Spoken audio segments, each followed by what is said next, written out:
Era uma época em que os dias corriam como sombras. O Império Romano mantinha sua mão de ferro sobre Jerusalém.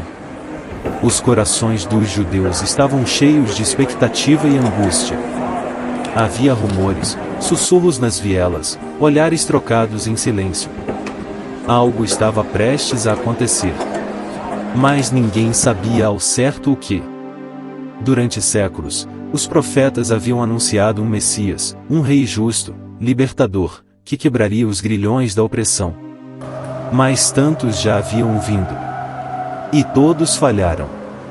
Agora, naquela semana, os céus pareciam em suspense, como se o próprio tempo estivesse prendendo a respiração. A semana que antecede o Domingo de Ramos não foi apenas uma preparação para uma festa. Foi o início de uma revolução silenciosa.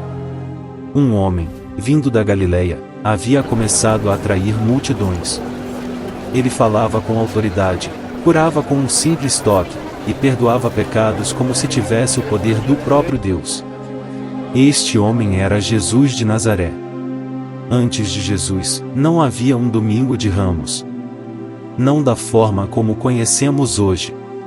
Havia festas judaicas importantes, como a Páscoa, que celebrava a libertação do Egito, e as multidões já peregrinavam a Jerusalém para essas datas.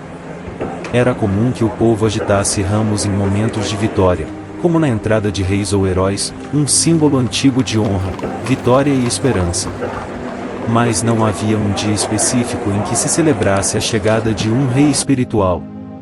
Foi Jesus quem deu sentido eterno aos ramos. Não foi um domingo comum. E quando chegou o dia, Jesus parou diante da entrada de Jerusalém. Seus olhos olhavam longe, como quem enxerga o invisível. Então chamou 2 de seus discípulos e disse com voz calma, mas cheia de algo profundo: Vão até o vilarejo adiante. Lá, vocês vão encontrar um jumentinho amarrado. Ninguém jamais montou nele. Desamarrem e tragam para mim. Eles se entreolharam. E se alguém perguntar o motivo? Jesus apenas respondeu: Digam, o Senhor precisa dele. Nada mais. Apenas isso. Os 2 foram, e como ele havia dito, encontraram o animal amarrado, esperando, como se soubesse que tinha um propósito sagrado. Quando começaram a desamarrá-lo, os donos olharam desconfiados. Por que estão levando o jumentinho? E os discípulos disseram com fé: O Senhor precisa dele. Sem mais perguntas, eles permitiram. O jumentinho foi levado até Jesus. Não havia sela, só mantos estendidos por sobre o lombo. E ali, o Rei da Humildade montou.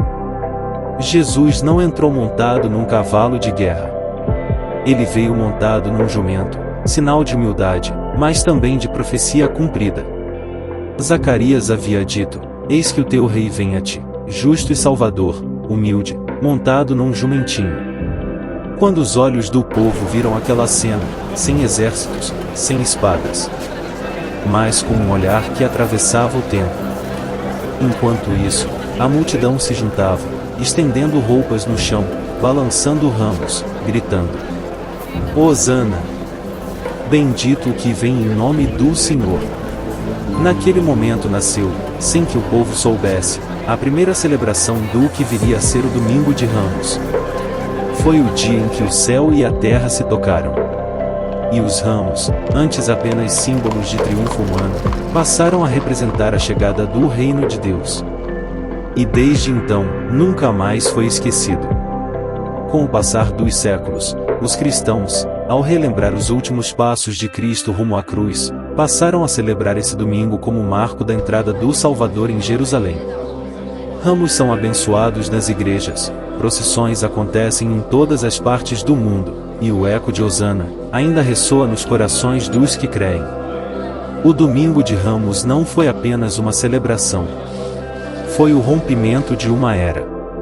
Foi o primeiro passo rumo à cruz e à ressurreição. Porque o verdadeiro rei não precisava de um trono. Ele veio conquistar o coração do homem.